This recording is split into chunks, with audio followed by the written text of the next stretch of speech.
Bonjour. Alors, passons maintenant à l'exercice numéro 11, page 175. Alors, dans cet exercice, nous avons une configuration sous cette forme. Alors, étant donné que la droite EF et la droite MN sont deux droites qui sont parallèles, ici nous avons deux séquentes, comme vous voyez sur la figure. Alors, ici nous avons juste une seule question. Vous déterminez la mesure de l'angle MAN. Alors, l'angle MAN, c'est cet angle que l'on cherche à déterminer donc sa mesure. Voilà ici, maintenant, comme ici, comme vous voyez sur la figure, nous avons une configuration où deux droites qui sont parallèles. Alors, si nous avons deux droites qui sont parallèles, alors on doit appliquer donc, on doit rappeler les propriétés liées aux angles formés par deux droites qui sont parallèles. Alors ici, nous avons deux droites parallèles. Ce sont les droites EF et MN. Si nous avons deux droites parallèles, il faut chercher les séquentes. Donc, quelles sont les séquentes de ces deux droites? Est-ce qu'il y en a une séquente, ou bien deux séquentes, ou bien trois séquentes, etc.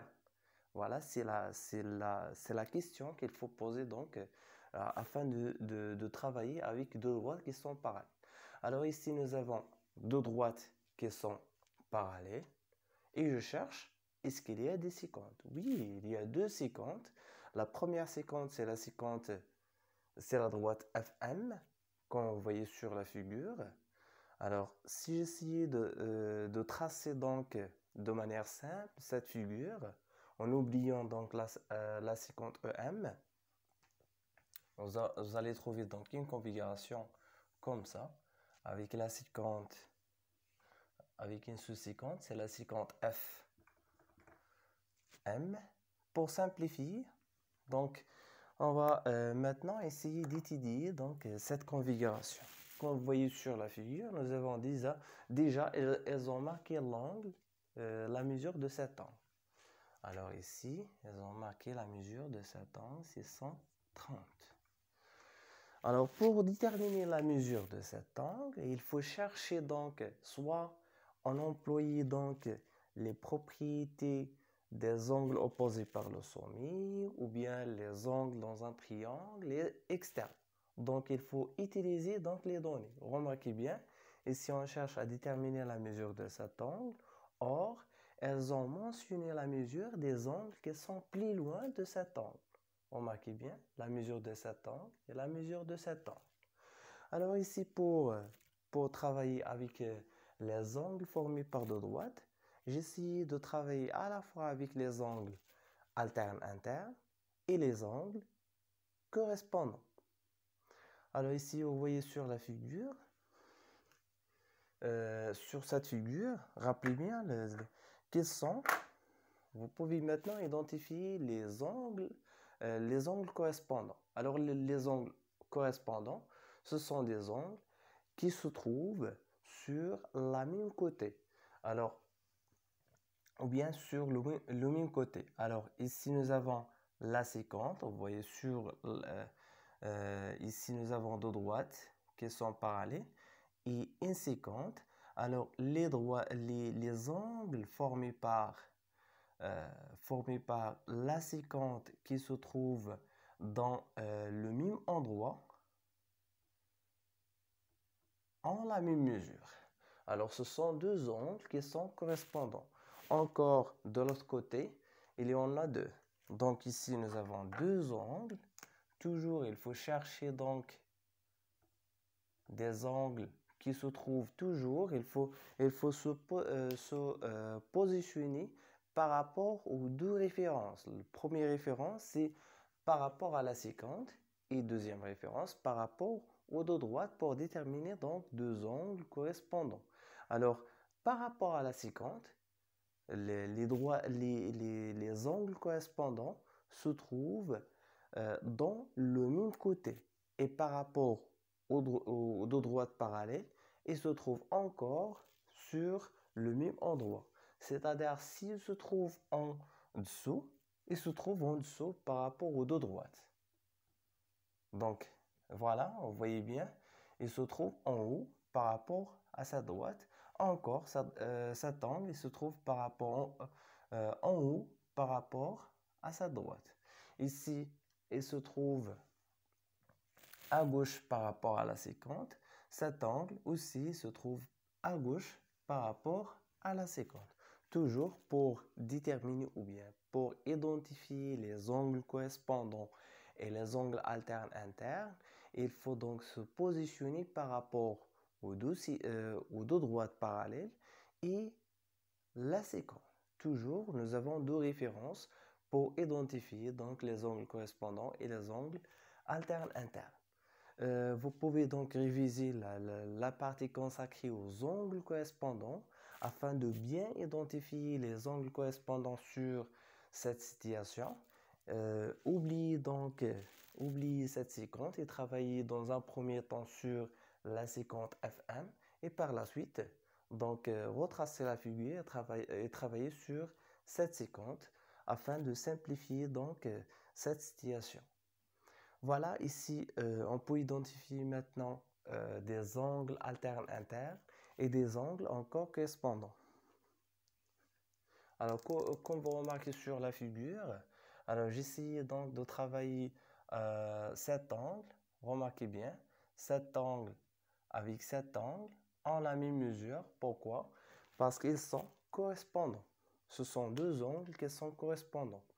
Aussi, sur cette figure, nous avons cet angle avec cet angle. Ce sont deux angles qui sont alternes internes.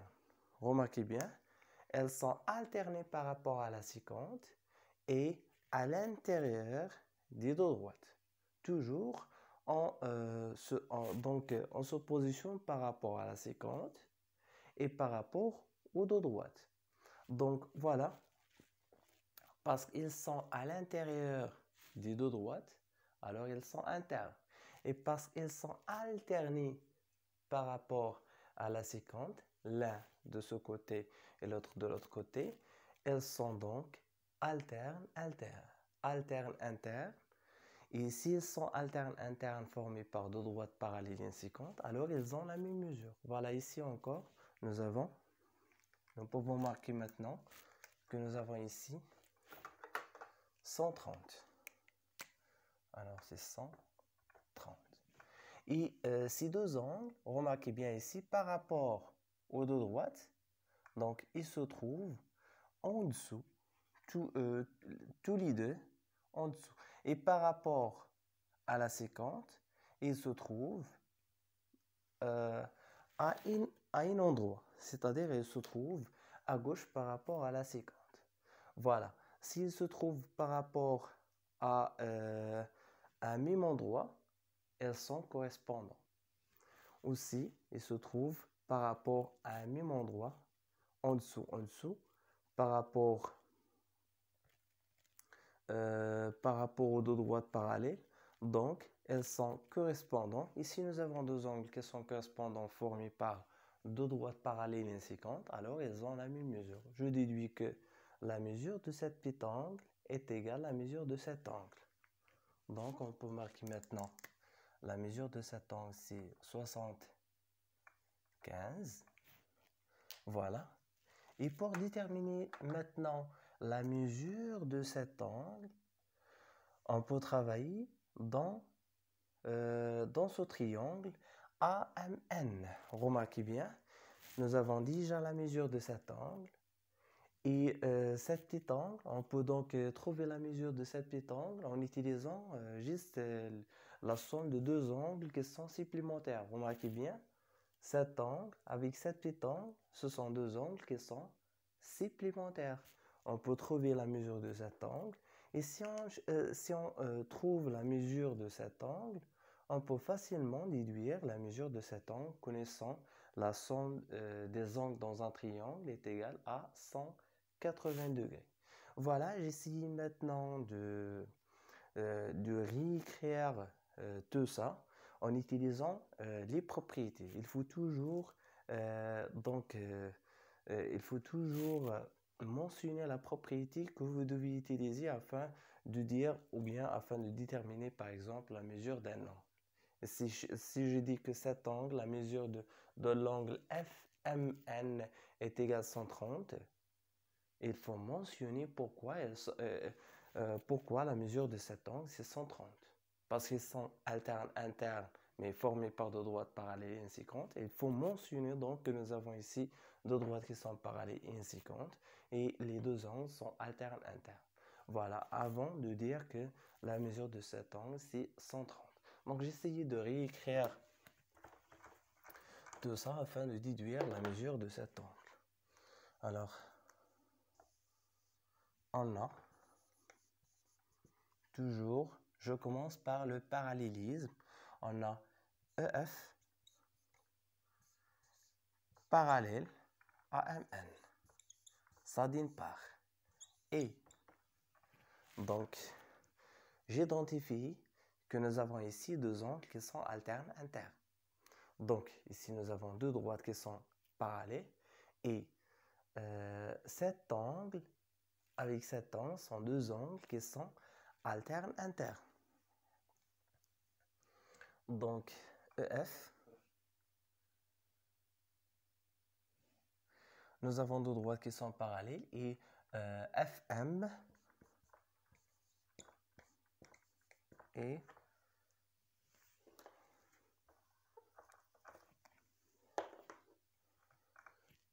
donc puisque j'ai pas un point pour nommer cet angle. Alors soit on peut utiliser les lettres grecques comme alpha, bêta, etc. pour nommer cet angle, ou bien on peut donc mettre un point quelconque ici afin de nommer cet angle. Ici, on n'a pas un point pour nommer cet angle, pour écrire donc le nom de cet angle. C'est tout simplement, je vais nommer cet angle en utilisant les lettres grecques alpha par exemple. Voilà. Et alpha et voilà. Encore, si j'utilise alpha, encore ici, on va utiliser bêta et bêta sont deux angles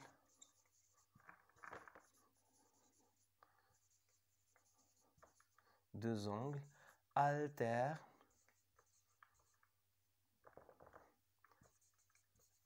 internes.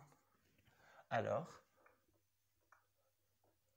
ils ont la même mesure.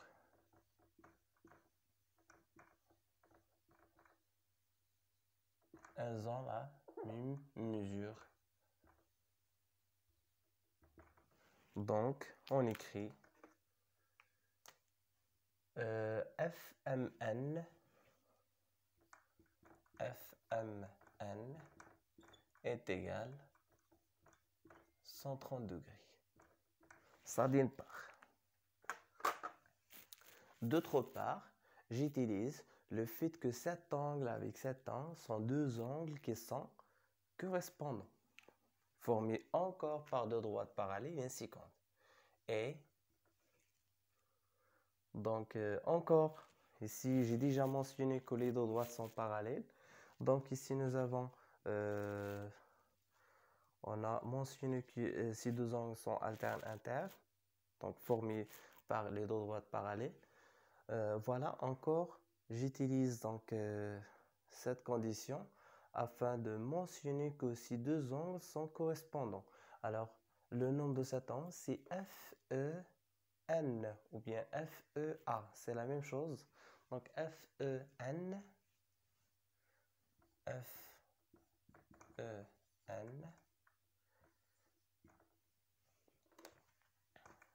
donc, j'utilise des points. Troisième point. Donc, FEN et MNA. MNA sont deux angles correspondants.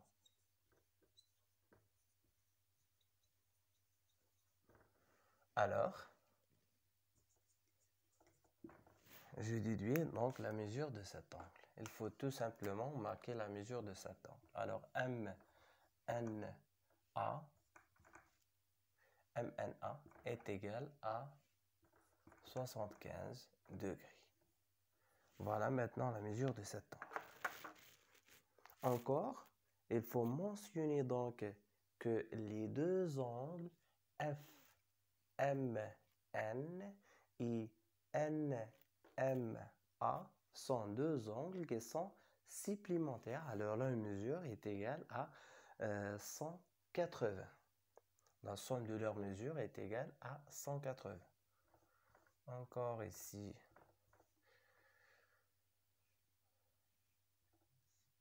Donc FMN et NMA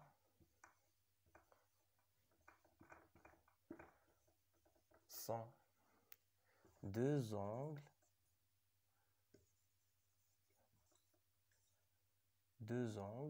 supplémentaires.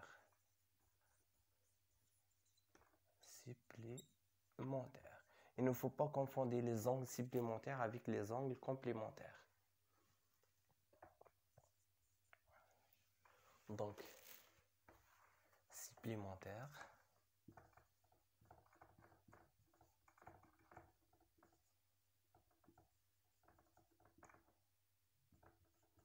Alors, leur somme est égale à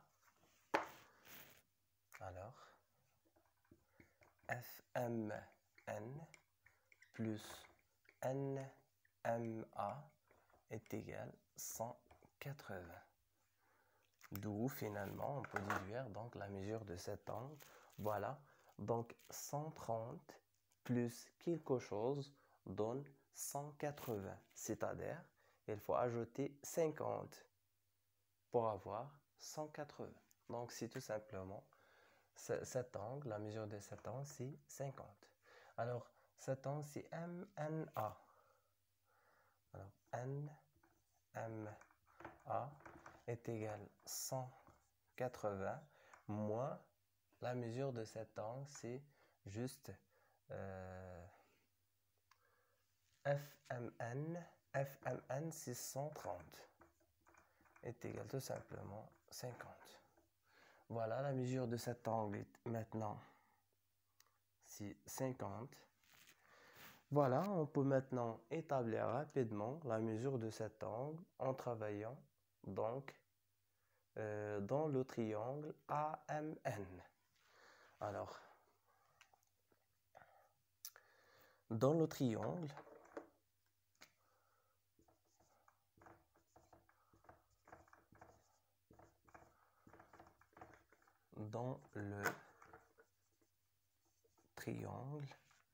AMN, on a donc j'écris la mesure des trois angles. Alors si AMN plus ANM plus MAN est égal à 180.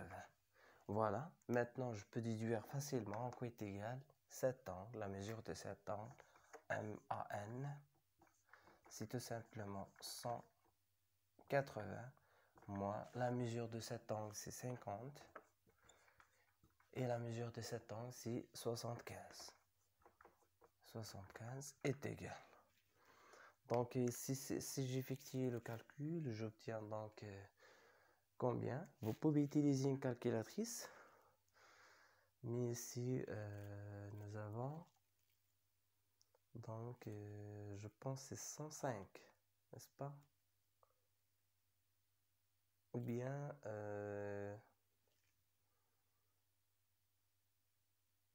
ce sont exactement, si nous avons 50. Alors, j'effectue le calcul rapidement ici. 75, 50, alors 5. Ici, nous avons 3, 12. Voilà. J'effectue encore le calcul. c'est 5. Ici, 8 moins 3, c'est 5. Voilà, c'est 55. Finalement, c'est 55 degrés. Voilà la mesure de cet angle. Ici, on a passé par plusieurs étapes. Alors, premièrement, si vous avez un exercice où ils ont mentionné qu'il y a deux droites qui sont parallèles, alors il faut penser à identifier des séquences afin d'utiliser donc les propriétés des angles formés par deux droites parallèles et une séquente.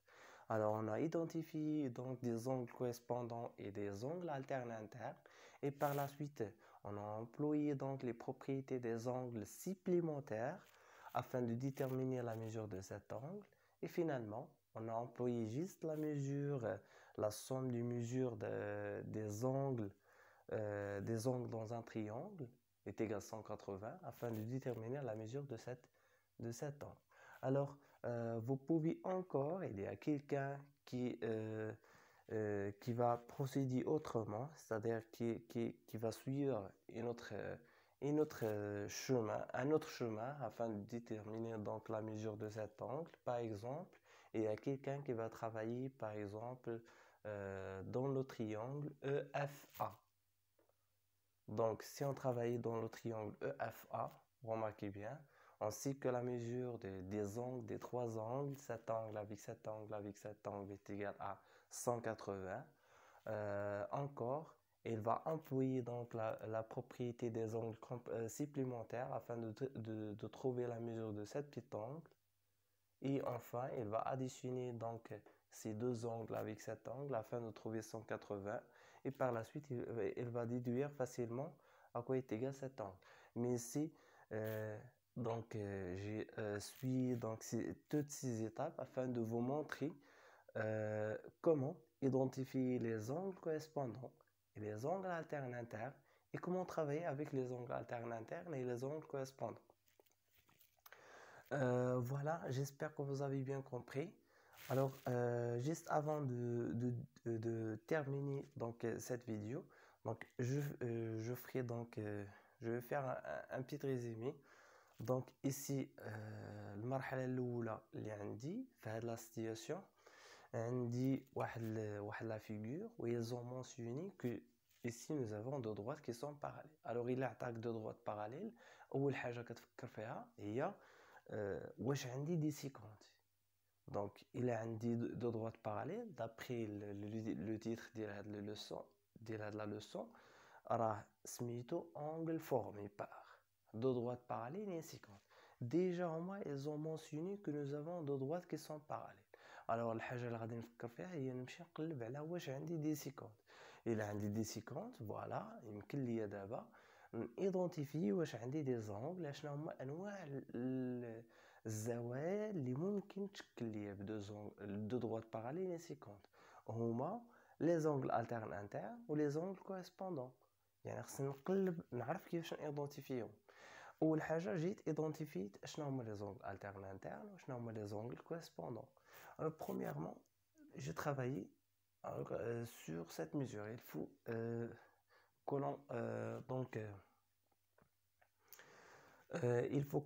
l'on utilise les mesures. راه ماشي عطاوهم ليا غير هكاك. La mesure ديال هاد لونغل مع هاد لونغل خصني انا نوظفهم باش نجبد la mesure ديال هاد لونغل.